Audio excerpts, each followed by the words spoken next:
नमस्कार दोस्तों, स्वागत है हमारे YouTube channel your new direction में। इस वीडियो में हम रोजगार और शिक्षा से संबंधित जो महत्वपूर्ण खबरें हैं वो बताने वाले हैं, जो कि सभी अभ्यर्थियों और जो किसी परीक्षा की तैयारी कर रहे हैं उनके लिए बहुत ही महत्वपूर्ण होती हैं। तो सबसे बड़ी अपडेट है आज डॉक्टर रमेश पोखरियाल निशंक जी के द्वारा एक ट्वीट किया गया है, जिसमें उन्होंने कहा है कि 10वीं की जो परीक्षाएं हैं वो अब फिलहाल नहीं कराई जाएंगी। ये उन्होंने अपडेट दिया है ट्विटर के माध्यम से। कर्नाटक स्टेट में पुलिस विभाग में 2672 पदों के लिए कांस्टेबल पद के लिए ऑनलाइन आवेदन मांगे जाएंगे। जी हाँ, इसका ये शॉर्ट नोटिफिकेशन उनकी ऑफिशियल वेबसाइट पर जारी किया गया। साथ में बताया गया है इसके लिए ऑनलाइन आवेदन आप www.ksp.gov.in पर 18 मई से 15 जून 2020 के बीच में ऑनलाइन कर पाएंगे।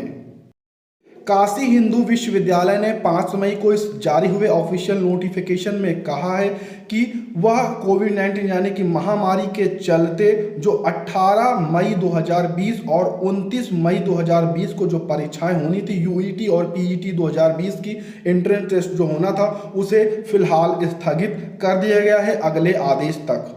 जेई मेंस 18 जुलाई से 23 जुलाई 2020 तक करवाई जाएगी। साथ में एडवांस अगस्त में होने की संभावनाएं बताई गई हैं। नीट की परीक्षा आपको 26 जुलाई को करवाई जाएगी। ये खुद मानव संसाधन विकास मंत्री ने इन तारीखों का कल ऐलान किया है फेसबुक और ट्विटर के माध्यमों से। कोरोना संक्रमण को लेकर भारत की स्थिति दिन बर दिन बहुत खराब होती जा रही है। जी हाँ, देश में एक दिन में सर्वाधिक कल 3900 मामले पाए गए, जिसमें से 194 लोगों ने केवल जान ही गंवा दी।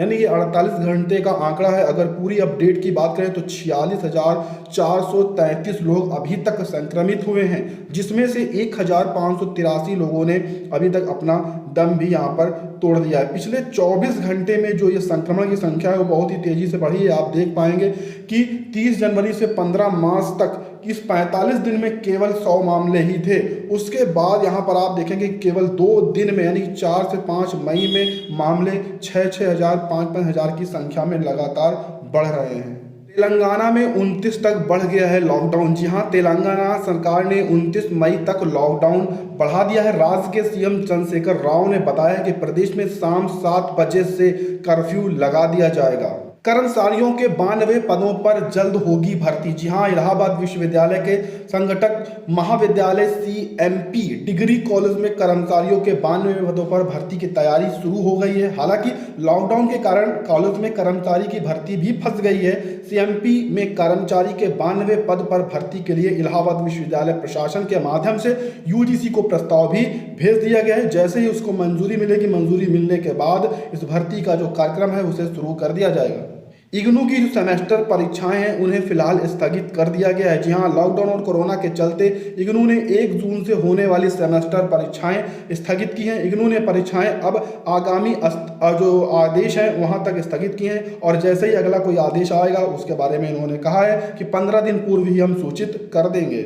यूपीपीएससी यानी पीसीएस परीक्षा समय से करा पाना बहुत ही मुश्किल है, क्योंकि 7 जून तक की सभी परीक्षाएं स्थगित कर चुका है आयोग ने अभी तक 7 जून तक की जितनी भी परीक्षाएं उन्हें स्थगित किया है। लेकिन उत्तर प्रदेश लोक सेवा आयोग के लिए पीसीएस 2020 की प्रारंभिक परीक्षा निर्धारित समय पर करा पाना बहुत ही मुश्किल है, क्योंकि भारत में संक्रमण की संख्या लगातार बढ़ रही है और ये प्रारंभिक परीक्षा फिलहाल 21 जून को प्रस्तावित है। लेकिन इस पर कुल मिलाकर संकट मंडरा रहा है, क्योंकि अभी तक बीयू, कंप्यूटर सहायक या अन्य जो परीक्षाएं हैं उन्हें पूरी तरह से स्थगित किया गया है। इसकी भी संभावनाएं हैं कि यह परीक्षा स्थगित की जा सकती है और इसे नए कैलेंडर में शामिल किया जा सकता है।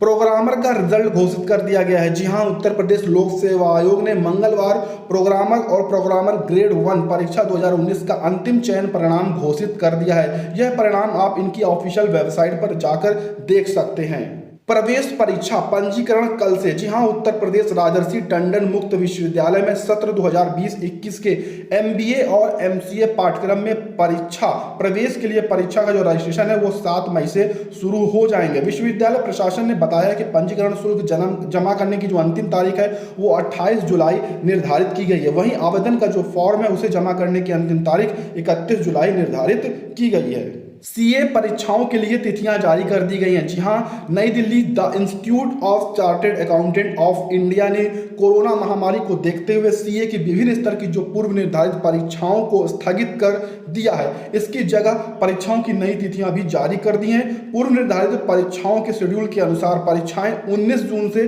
4 जुलाई तक होनी थी। अब इन तिथियों की जगह परीक्षाएं 29 जुलाई से शुरू हो जाएंगी और 16 अगस्त को समाप्त कर दी जाएंगी। 69,000 शिक्षक भर्ती कट ऑफ मामले को लेकर रिजर्व आदेश पर जो फैसला है वो लखनऊ बेंच आज जारी कर देगी। जी हां, हाई कोर्ट की लखनऊ पीठ में प्रदेश के प्राथमिक स्कूलों में 69,000 सहायक शिक्षकों की भर्ती मामले में राज्य सरकार समेत अन्य अभ्यर्थियों की जो विशेष अपीलों पर बुधवार को फैसला सुनाया जाएगा। अदालत ने 3 मार्च को सुनवाई पूरी करने के बाद फैसला सुरक्षित कर लिया था। न्यायमूर्ति पंकज कुमार जायसवाल और न्यायमूर्ति करुणेश सिंह पवार की खंडपीठ इन पर 6 मई को अपना निर्णय सुनाएगी। ये अपीलें कोर्ट की बुधवार की वाद सूची में निर्णय के लिए लगी हैं। इलाहाबाद हाई कोर्ट से बड़ा अपडेट आया है। जिला अदालतें 8 से जो जोन के अनुसार खोली जाएंगी। जी हाँ, जैसा कि आप सभी को पता है कि 8 मई से सभी कोर्ट खुलने वाली है। यहाँ पर निर्देश जारी किया गया है कि ग्रीन जोन में जो आने वाले जिला न्यायालय हैं उनकी सभी अदालतें खुलेंगी। ऑरेंज जोन में सेशन व स्पेशल कोर्ट व सीजेएम अदालत खोली जाएंगी। रेड जोन वाले जिलों में डिस्ट्रिक्ट कोर्ट अभी फिलहाल के लिए नहीं खोली जाएंगी। यहाँ पर अपडेट किया गया है, केवल जो ग्रीन जोन है और जो ऑरेंज जोन है वहां पर लगभग अदालतें खोली जाएंगी।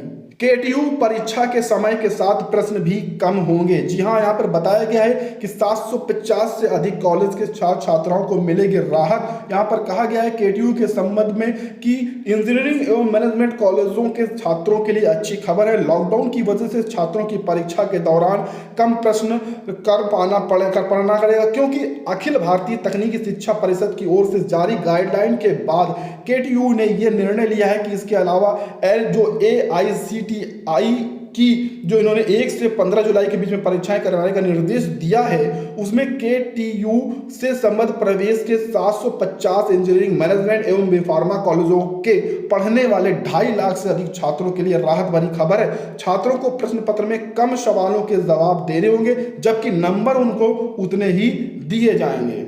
पावर कॉर्पोरेशन के अभियंताओं की नियुक्ति प्रक्रिया बीच में रुकी है। जी हां, लॉकडाउन का असर है यहाँ पर।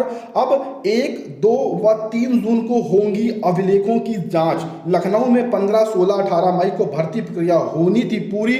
सहायक अभियंता के 248 पदों पर चयन के लिए पिछले साल विज्ञापन निकाला गया था। 1.5 वर्ष से लंबित है ये आश्रित की जो नियुक्तियां हैं उनका भी द्वार यहां पर खोला जा सकता है। यहां पर बताया गया है कि कोरोना लॉकडाउन के कारण पावर कॉर्पोरेशन के 248 सहायक अभियंताओं की जो नियुक्ति प्रक्रिया है रुक गई थी। अब पावर कॉर्पोरेशन अगले महीने चयनित अभियंताओं के दस्तावेज की जांच करने वाला है। जी हां, पावर कॉर्पोरेशन के संयुक्त सचिव इंद्रमणि ने बताया है कि विद्युत सेवा आयोग के अंतर्गत सीधी भर्ती के माध्यम से सहायक अभियंता के पदों पर चयनित किया गया था। चयनित अभियंताओं को 15, 16, 18 मई को कार्यभार ग्रहण करने की कार्रवाई होनी थी, लेकिन लॉकडाउन के कारण अब 1 या 2, 3 जून को यह निर्धारित किया गया है कि इन लोगों को यहां पर कार्यभार ग्रहण करवाया जाएगा।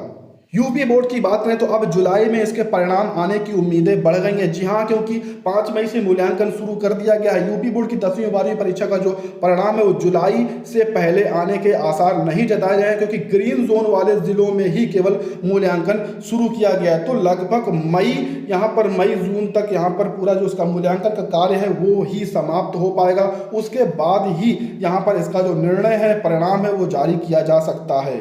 भारत की अगर बात करें तो बेरोजगारी दर अब मई में 27% के पार हो गई है। जी हाँ, क्योंकि कोरोना महामारी के चलते बहुत सारे लोग बेरोजगार हो गए हैं। इस कारण से अभी तक जो 24-25 के आसपास रहती थी ये दर, वो अब 27 के पार पहुंच चुकी है।